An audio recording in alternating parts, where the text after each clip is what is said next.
Hello everyone, this is Jordan Wallen and I'm bringing you my presentation for Chapter 8 on using exercise as a form of punishment. Research question: should coaches use exercise as punishment, and if not, what alternatives can they use instead? I remember covering this topic at Western during my undergrad for teaching, and Martin's touched on it in a couple different places in Chapter 8, but I wanted to put a lot more information together in this presentation to give out to our class, so hopefully we can see that this is a little bit of an outdated and inappropriate behavior management technique, and that there are a lot better options out there. Here are the objectives. Define what exercise as punishment is.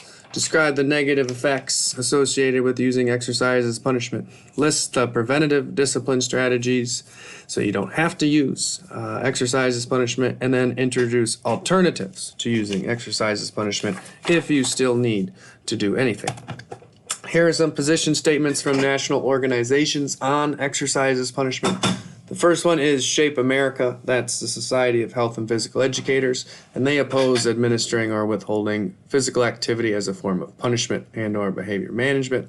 The National Association of Youth Sports says using running or any physical activity as a punishment is never appropriate in youth sports. National Athletic Trainers Association says in an effort to prevent deaths of college athletes, NATA wants football programs to stop using exercise as punishment.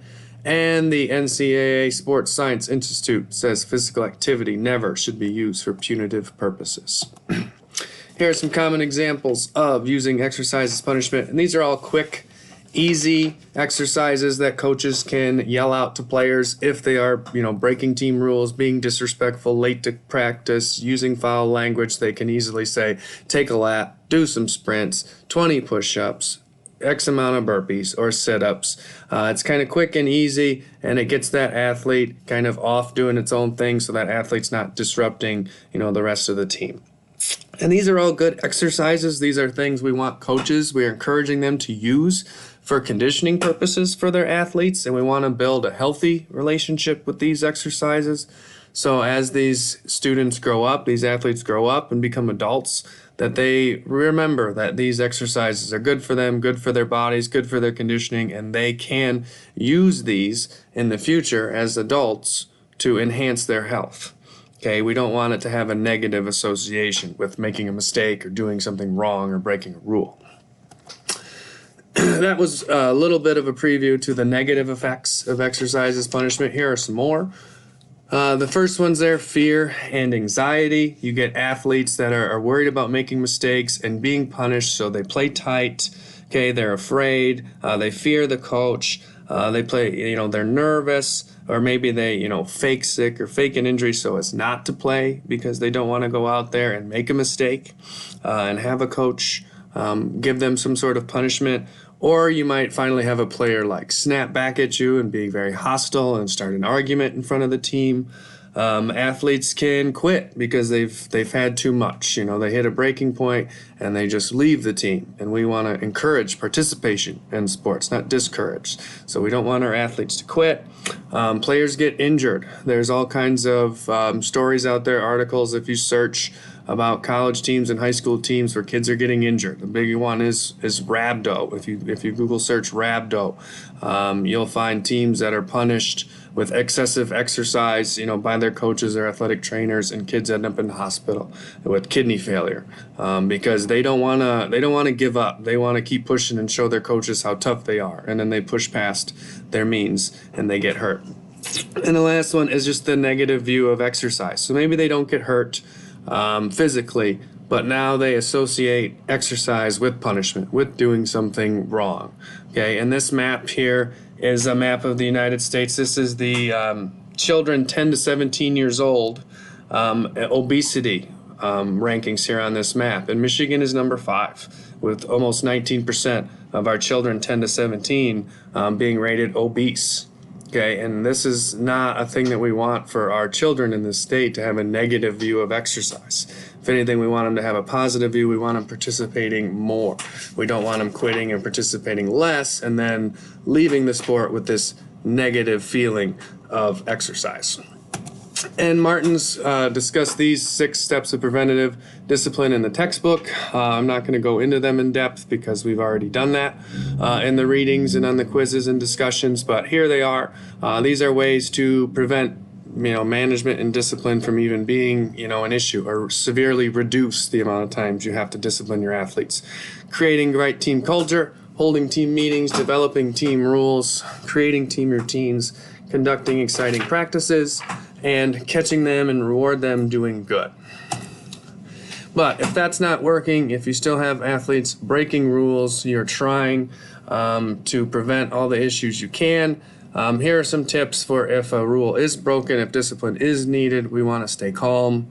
Okay, you don't want to react with anger. You don't want to start yelling at somebody and say something that's, crossing a line.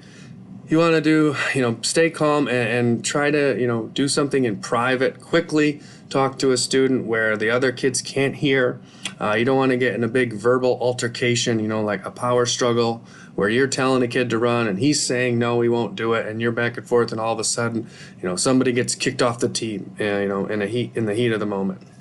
I want to do it in private if we can, and then go back to your team rules. You set those team rules and consequences in an earlier team meeting if you are using the preventative discipline techniques.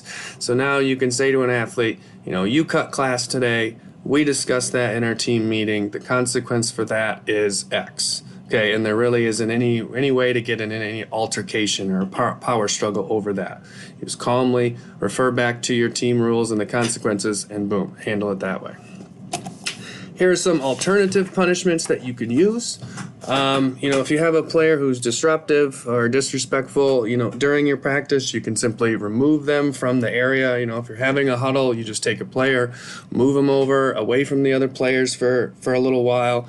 Or if it's bad enough, you can bench them, remove them from the activity, put them, in a timeout, or pull them from a game if they're being disrespectful. Communicate with a family. They might be able to back you up. Write them an email or call them. But they might also be able to let you in on some things that might be going on at home that might be causing some misbehavior from your athletes. There could be some sort of, divorce, or if somebody died or anything like that you're not aware of. And that's something then that you can use to kind of build a relationship and some trust with that athlete. Use a written or verbal apology. They can apologize to the team. They can, if they were disrespectful to an official, they could write a letter and you can send it to an official, or they can stand up in front of the team and apologize. On away games, they could clean the bus or the locker room, kind of like a detention scenario where they can come in early or stay late, do some cleaning, organizing the storage room, filling in the water bottles for teams. You can also connect with the school and see if there's any school-related punishment that might fit for your athletes. Or at worst, maybe you go to the conference or to the league and see if there's something that they recommend as punishment or a certain amount of games that they should miss. But we want to not use exercise as punishment because it creates an unhealthy view of what should be a positive part of a long, healthy life.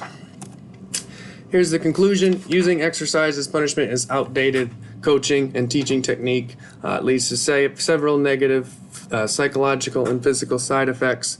Preventative discipline can eliminate or reduce the need for this type of punishment, and alternatives to exercise as punishment can work if coaches are willing to put in the time.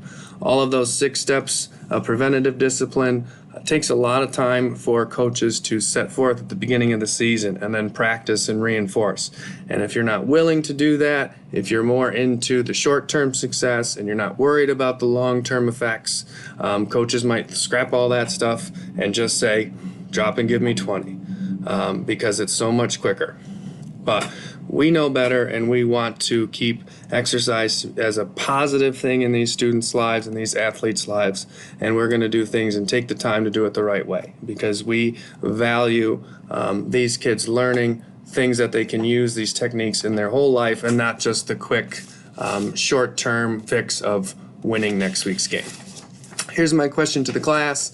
What was your experience with coaches using exercise as punishment during your playing days? And would you report a coach using exercise as punishment to administration? Or would you at least have a discussion with the coach about how that could be problematic and maybe some other things that they could use instead? Here are my references. Thank you for listening and watching. Again, this is Jordan Wallen. Thank you.